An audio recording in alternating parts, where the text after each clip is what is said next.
But I want to ask, what is the competitive disadvantage? The cost of entry is high. I mean, that is definitely one thing. Like I say, you are moving to a city, but you look at So the cost like of, capital is high. yeah. So it's the cost of living and things are here is high, but also the cost of entry for business is high. I mean, and again, that's improving, right? With the new visas and the new entry requirements and things Yeah. that are coming into place. It's definitely, with the things like the e-commerce license. Again, that's such a forward-thinking way to be of, you know, we've known about e-commerce for years because we're in that space, right? We're developing these websites and these businesses that are just purely e-commerce. But again, a lot of countries around the world don't really recognize that on the scale of somewhere like Dubai is now with just a specific e-commerce license to register your business, to get things set up. Mhm. The freelancers, the influencers and things like this can now, whether people that think And that's for then these are advantages. I was going to These are say, when good people, things. yeah, but it's, well, you could argue with the influencer side, but yeah, I think that's all great and it's getting better, but I still think the cost of entry, the cost of living, the barriers that presents, I think can be tricky for businesses. So again, we wouldn't have been able to do it to the scale we have unless we had that UK business to kind of Yeah. support through that period. Because it would be very hard for me to come out on my own without a team, having to do the design, the web and things, and pay for an office, and pay for a license, and pay for medical insurance, and all these things that are required as a kind of a startup business. And I think equally, setting up at that level then wouldn't have allowed us to get our foot in the door with the brands and the businesses that we have. So I think, yeah, I would say that's probably the biggest one that, like I say, if you're gonna look to come out here, then you've really got to have a plan of action and have some kind of capital behind you to get to that point, really. So basically what you're saying is that there's no fallback. Like if you're starting a business here, you're putting your own resources into it. Yes, the returns are great if you're successful. Yes, it's easy to start a business here in terms of paperwork and legislation and legal stuff. There's not a lot of red tape. But let's say for whatever your reason, maybe you're not good at business, maybe the market crashed. Definitely, COVID's been a big deal. Once your company crashes, it crashes. There's no like government insurance, there's no subsidization, there's no bailouts in the US, which some would argue is a good thing in a free market because there's no waste. But the reality of the UAE is that you don't have that much of a backup that you haven't made yourself. Yeah. I mean, I suppose, yeah, again, in the UK, you could set up a business doing what we do, and there'd be, as long as you already had your laptop or your computer, whatever it might be, you could basically be up and running for nothing. Yeah. You register your company, you might have to spend a few pounds doing things, but yeah, in terms of here, you've got to put that initial investment into. Again, it's partly because I've moved into the country, so there's a lot of elements on that side. But like I say, just setting the business up, and then yeah, I mean, you could argue that's a good side, that there's no kind of fallback option, because it really spurs you on to be like, you've got to make this work. Yeah. But equally, like I say, that safety net is removed, and like I say, when you're putting that big kind of investment, that big bit of capital up front to register the business, to get the office space or the desk or whatever it might be, then yeah, you are risking a decent amount of money, even at the smaller scale. You're still risking a lot to hope it works out, really. Yeah. You basically got your training wheels removed. And, that's basically pioneering. That's capitalism. You go like pioneers, you go out into the wilderness. The return is you get a bunch of land. The land could have gold in it, it could have oil, stuff like that. But hey, a bear can still eat you. So in a way, the market is kind of like pioneering. You go in, the return is huge, your company can be the first in its field, you can make millions of dirhams, but the risk is always there that it does not work out, and you're not going to get your investment back because you made a gamble. Yeah. Oh yeah, absolutely. Yeah. So now I want to move away from the UAE and go to something you're more familiar with, which is the United Kingdom. So, let's get our first impression from you. What are the competitive advantages of work or starting a company in the UK? So I think I just kind of said one of them of how easy it is, right? You can set up, you can get your business registered, you can be up and running within a day and have it all finalized and set up. And again, you've got all those safety nets behind you where you've not got to put a huge amount of capital in to set up. And then, like I say, if you are a big company, then you've got government and things behind you that can help support you in those instances. So yeah, I mean that's a good one, and I think it does encourage that kind of entrepreneurial side of things, because, like I say, the barrier to entry basically isn't there; it's removed almost completely. Because if you're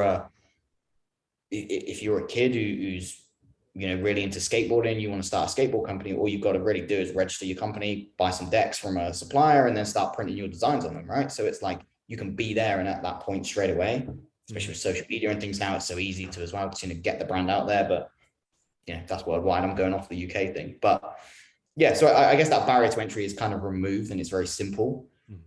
But then equally, does that really encourage people to really push on and drive that as much? You could argue yes, because again, the barrier's gone, so you can go straight in, full steam ahead to try and drive that business. But equally, it's you've got a safety net behind you all the time. Are you really going to be pushing yourselves that much? I don't know. I guess that comes down to the individual. So that's the advantage. What's the competitive disadvantage? I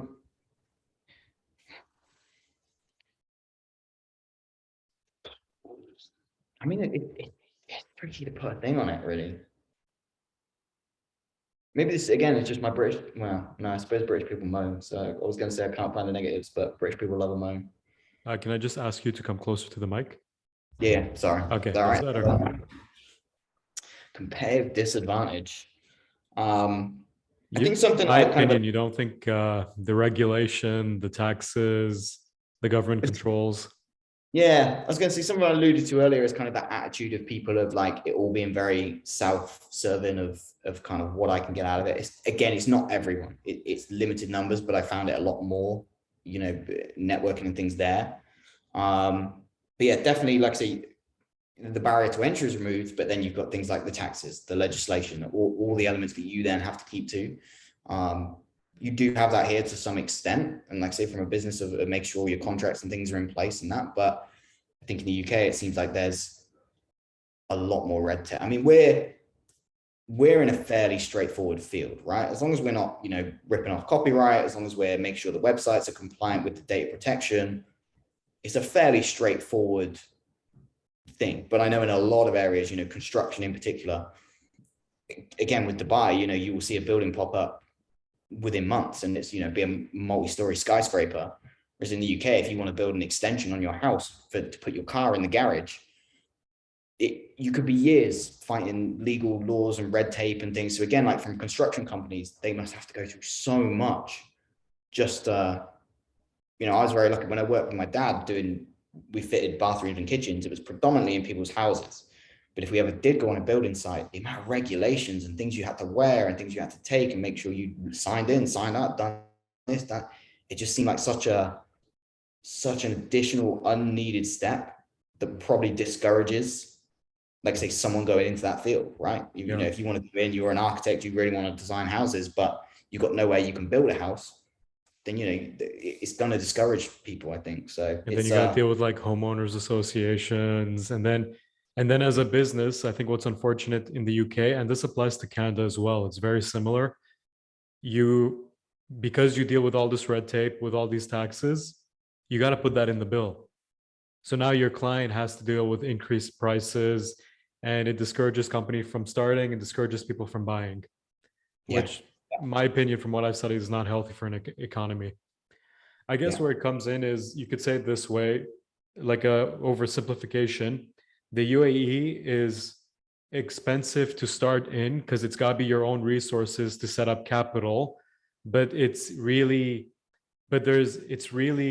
easy to just continue in the UAE. There's less regulation, less red tape, less drama, and less costs to operation. Whereas in the UK, it's easy to start a business, but then to continue in that business, and especially if you're a growing company, it becomes harder and harder. Yeah. because your taxes do increase. It's usually a progressive tax system. Your regulations increase. You have to adopt HR boards. You have to adopt documents. And that's why I feel like in countries like Canada and UK with a lot of regulations, accountants are king. Yeah. Oh yeah, yeah, absolutely. It's a thriving area in the UK, but it's like I said, there's yeah, it is just it's the red tape. It's the Hmm. every time you feel like you're getting forward, then it feels like someone's trying to pull you back, and it's And whether that's like say through documents or through taxes or even that, when you have to put quotes out and you have to put a big markup on the tax and be like, well, we have to pay it, we've got to pass it on. It's tough for people. I don't know if I ever told you I hate taxes. Look, taxes for me, and this is like a personal thing, they are necessary. Every society needs taxes. But it's like if you're continuing to paying an increase in taxes, but you're getting less and less back, that's an Yeah. inefficiency. I Oh think, yeah, yeah. Ben, I don't know if you'll agree or disagree with me, but I want to compare it this way. I feel like in the UAE, the sheikhs, the Emiratis, the rulers of the Emirates, I feel like they see themselves as stakeholders within the market of the country.